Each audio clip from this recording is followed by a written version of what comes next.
The King's Justice. Part 4 of 4. Our swords met in a shower of sparks, the familiar ring of steel on steel now carrying deadly intent instead of brotherly competition. Damien fought with the same skill I'd always admired, but now every move was aimed to kill rather than teach. I parried his first thrust and countered with a cut toward his shoulder, hoping to disable rather than kill. Even now, even knowing what he'd done, I couldn't bring myself to deliver a fatal blow to the boy I'd called brother. But Damien had no such reservations. His blade whistled past my ear as I ducked, and I realized with cold clarity that he was genuinely trying to murder me. "It doesn't have to be this way," I shouted between attacks, still desperately hoping to reach some remnant of the boy I'd known. "The only solution is your silence," Damien snarled, pressing his attack with vicious determination. "Dead men tell no tales, dear brother." Our fight carried us across the chamber, furniture splintering as we crashed into chairs and tables. My favorite reading chair, where Damien had sat countless times sharing stories and dreams, split down the middle under his weight as he rolled away from my strike. I had slight advantages in our duel. This was my chamber, my territory, and I knew every obstacle and hiding place. More importantly, Damien's rage was making him sloppy. His precise technique was deteriorating into wild swings fueled by years of resentment. As our battle intensified, I heard the sound that would change everything: heavy footsteps in the corridor outside, moving with the deliberate pace of royalty. "Adrian," came the familiar voice through the door. "I heard fighting. Are you well?" Damien's eyes widened in panic. Everything he'd worked for, all his careful planning, was about to crumble because he'd let emotion override strategy. In that moment of distraction, I managed to disarm him with a move he'd taught me years ago, another bitter irony. His sword clattered across the floor as he stumbled backward, clutching a shallow cut on his sword arm. The door burst open, and there stood my father in his sleeping robes, flanked by two guards who'd clearly been hastily awakened. His eyes took in the scene instantly: overturned furniture, two swords, his legitimate son armed and his bastard son bleeding.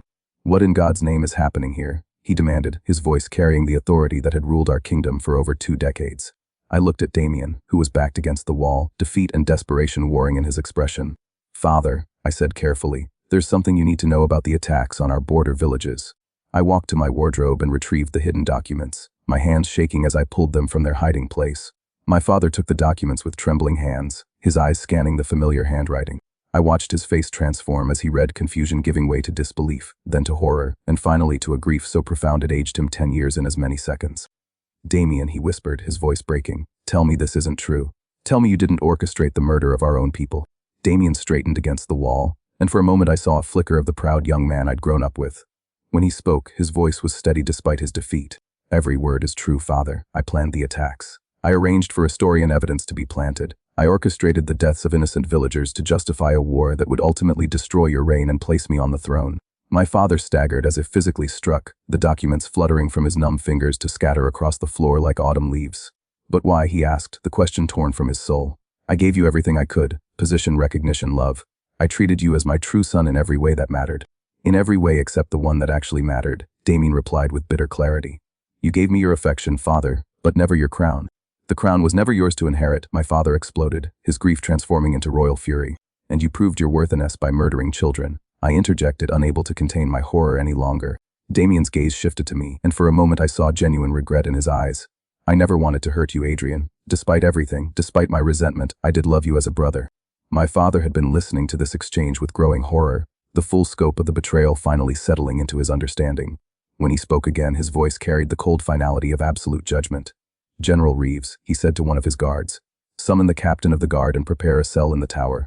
As the guards moved to restrain Damien, he looked directly at me one final time. "For what it's worth, Adrian, I am sorry it came to this." They led him away in shackles, this young man who had been my brother, my friend, my training partner, and ultimately my greatest enemy. The sound of his footsteps fading down the corridor felt like the death of my childhood. My father and I stood alone in the wreckage of my chamber, surrounded by the debris of our shattered family. 3 days later, Damien and General Reeves stood trial in the great hall of our castle. The evidence was overwhelming, their guilt undeniable. Both were sentenced to death for treason, murder, and conspiracy against the crown. But as I watched my father pronounce the sentence that would end his bastard son's life, I saw something die in his eyes. Damien faced his execution with the same dignity he'd shown throughout the trial. His final words were a formal apology to the families of his victims. I watched from the castle ramparts as justice was carried out, feeling neither satisfaction nor closure. The boy I'd loved as a brother was already dead, had been dead for years, replaced by an ambitious stranger wearing his face. In the weeks that followed, as we worked to rebuild trust with Astoria and heal the wounds Damien's conspiracy had torn in our kingdom, I often found myself wondering about the nature of family, loyalty, and love. The throne I would one day inherit felt heavier now, burdened with the knowledge of what ambition could drive people to do. Damien had taught me, in the cruelest way possible, the true responsibility that comes with royal blood.